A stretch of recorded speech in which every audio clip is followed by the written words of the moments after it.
Hi guys, this is Mernoush from Ross IELTS Academy. I'm here today with a reading practice for your IELTS exam. By the end of this video, you will have learned about some of the mistakes that you've been making all this time, wondering why, no matter how much practice or time you put in, you don't improve. So, don't miss this video as you will learn 5 simple but very practical tips on how to improve your reading.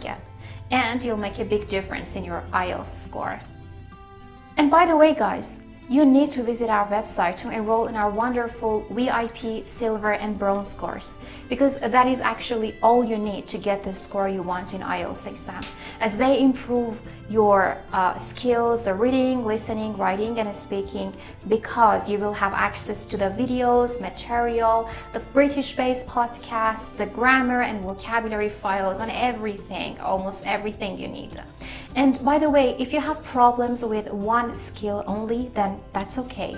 You can only use our single courses, like for example, the reading course only, the listening course, the writing course, or the speaking course. So you can just watch this video to the very end, like it, subscribe to our YouTube channel, and then go to our website, which is www.rossielts.com.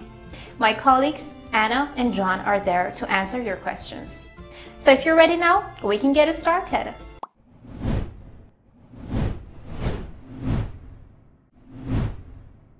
Here we go. Let's start our today's lesson.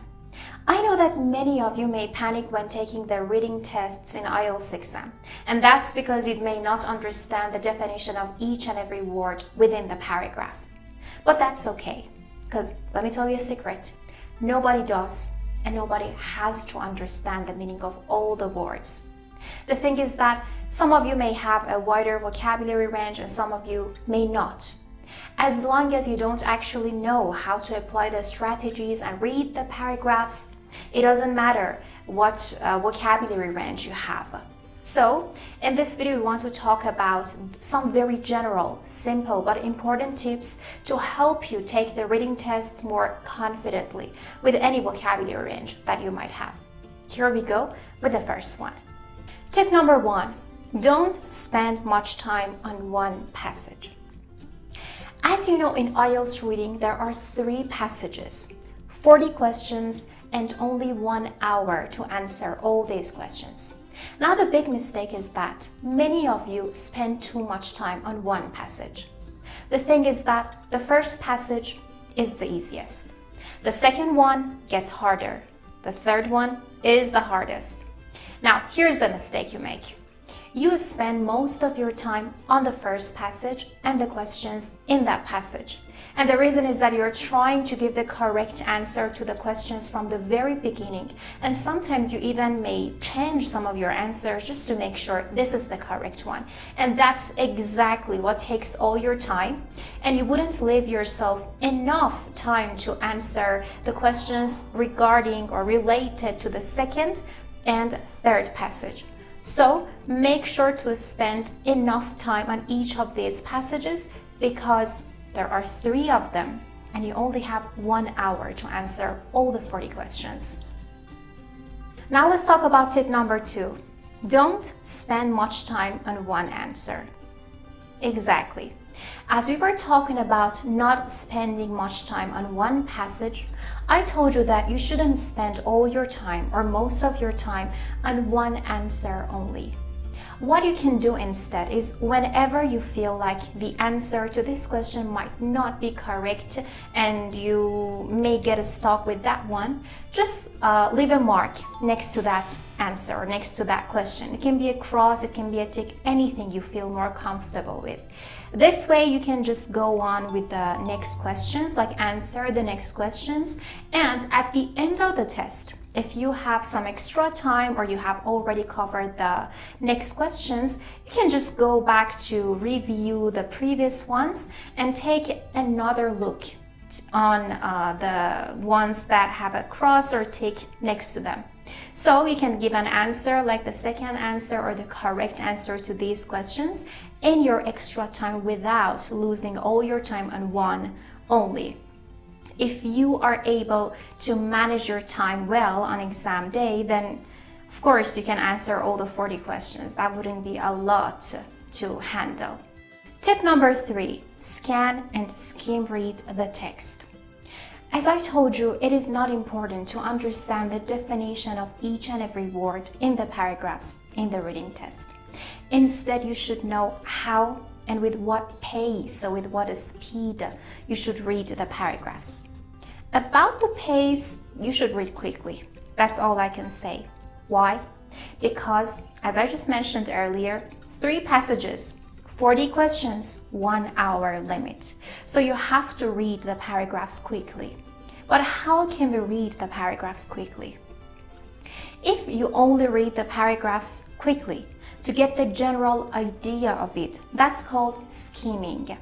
But if you read the paragraphs quickly to get some specific details or to find the keywords, that's called scanning. And by specific details, I mean, for example, like times, dates, numbers, and proper nouns. And by proper noun, I mean the name of places or people, that we always start them with a capital letter. We write them with a capital letter.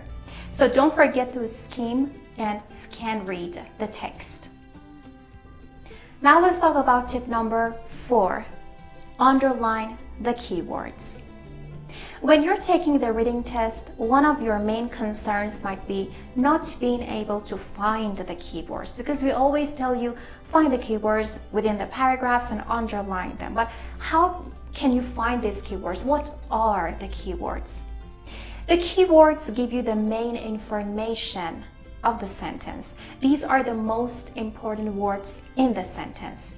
And as I was talking about scanning and skimming the paragraphs and the whole reading, I told you that when you scan the text, you are reading it quickly to get the keywords or get some specific details from the paragraph or from the sentences. So these specific details, like the dates, times, like the proper nouns, are exactly the keywords of your sentence. So this is what you should look for in the sentence as the keyword. There may also be some other words that are giving you the main information, the main ideas of the whole sentence. You can take those as well as the keywords of your sentence. So when you find the keywords anytime in the reading test, you can underline, circle them, or even highlight these words. It doesn't matter.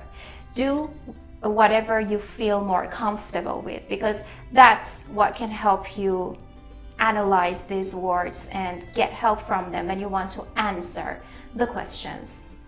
So by scan reading the text, you find the keywords, and the use is that when you are done with reading the paragraphs and you want to answer the questions related to that paragraph, when you go back to the paragraph, there is no need to reread the whole paragraph or all the sentences. You can only take a look at the keywords, get the idea of the sentences, and answer the questions.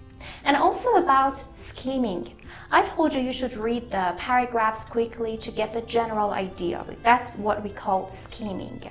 Now, when you skim read the text, my recommendation to you is to write the general idea of it in a few words next to each paragraph.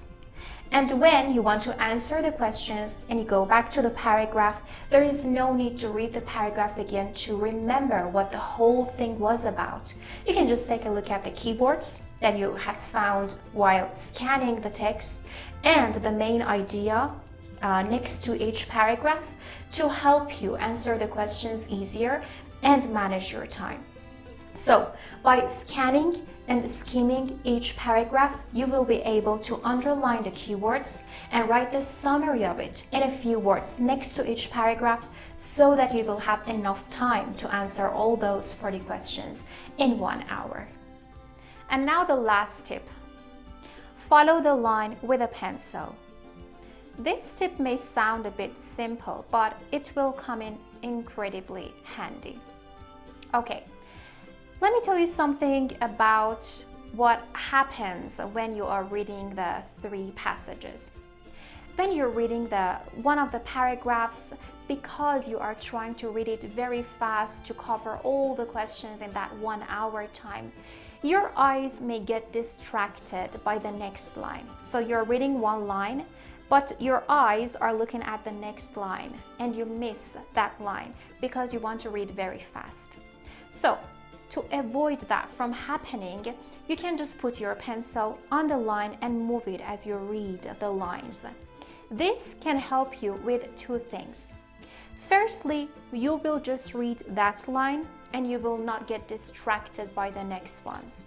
Secondly, you will just keep reading the paragraphs and the lines at a steady pace, so you will not read very fast or very slowly. It was very simple, wasn't it? All you need to do this time is when you want to take the next reading test, of course for IELTS exam, you need to apply these strategies, these very simple strategies. So there is no need to have a very, very wide range of vocabulary or to know different structures. All you need to do is to apply the techniques and take the test. And by the way, you can visit our website to find our wonderful reading course. And in the reading course, you will get to know all about the different question types and the techniques you can apply for each to get your target score in a very short time. Of course, that's possible. Thank you so much for watching our videos. Stay tuned and see you soon.